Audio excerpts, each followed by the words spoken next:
Nous avons donc préparé la simulation pour pouvoir simuler les rideaux dans notre scène. Nous avons ici notre rideau qui est fortement subdivisé. Ici, un sol qui va remonter pendant la simulation. Et sur ce rideau, nous avons appliqué des shape keys, des mémoires du maillage à certains instants que nous allons animer également.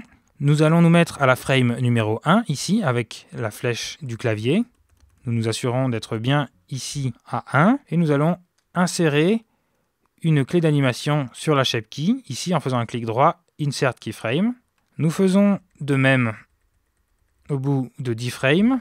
Nous changeons la valeur à 1 et nous insérons une clé d'animation. Nous devons maintenant commencer les paramètres de simulation. Nous allons donc pour cela, avec notre rideau sélectionné, nous allons dans le dernier onglet de la fenêtre des propriétés et nous choisissons Close. Il s'agit du simulateur de vêtements intégré à Blender.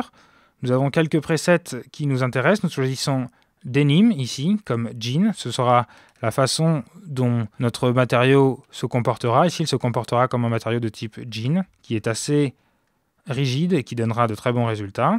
Nous allons activer le pinning ici pour accrocher certaines parties du maillage, car si nous n'activons pas cela, lorsque la simulation sera lancée, notre rideau va se comporter de manière physiquement correcte et va tout simplement tomber sur le sol. Nous ne voulons pas ça, nous voulons qu'il reste accroché selon les vertex que nous avons définis dans la précédente leçon.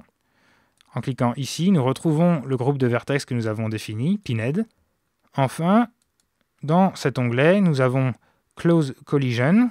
Par défaut, la qualité est à 2, nous pouvons l'augmenter légèrement à 5 par exemple, et activer la Self Collision, c'est-à-dire que si l'objet se replie sur lui-même, il ne se rentrera pas dedans. Nous augmentons également la qualité à 2. Nous pouvons diminuer la distance à 0,650.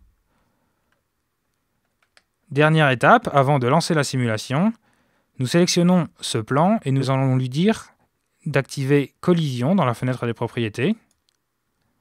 Nous touchons à rien. De même pour la fenêtre, nous activons les collisions.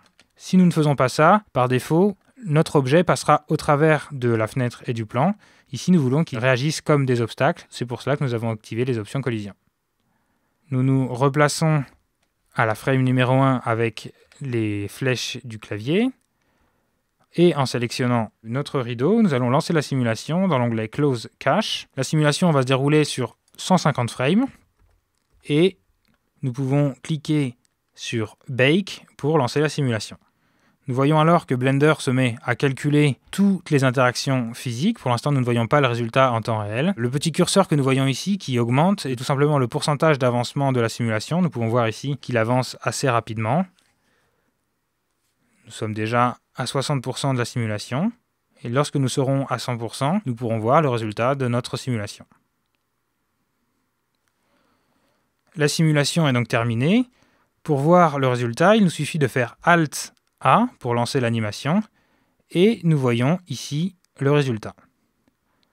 Nous avons un résultat plutôt correct, plutôt réussi, c'est-à-dire que cela ressemble à un rideau, cependant cela manque de détails. Nous allons pouvoir régler ce problème très simplement.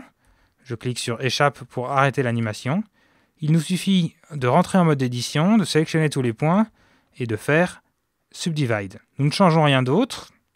Nous repassons en mode objet, cliquons sur Free Bake et recalculons le bake. Cette fois-ci, le calcul de la simulation sera beaucoup plus long, mais nous verrons que le résultat sera également beaucoup plus réaliste. C'est le moment d'aller se chercher un café bien mérité, après tous ces paramétrages assez compliqués.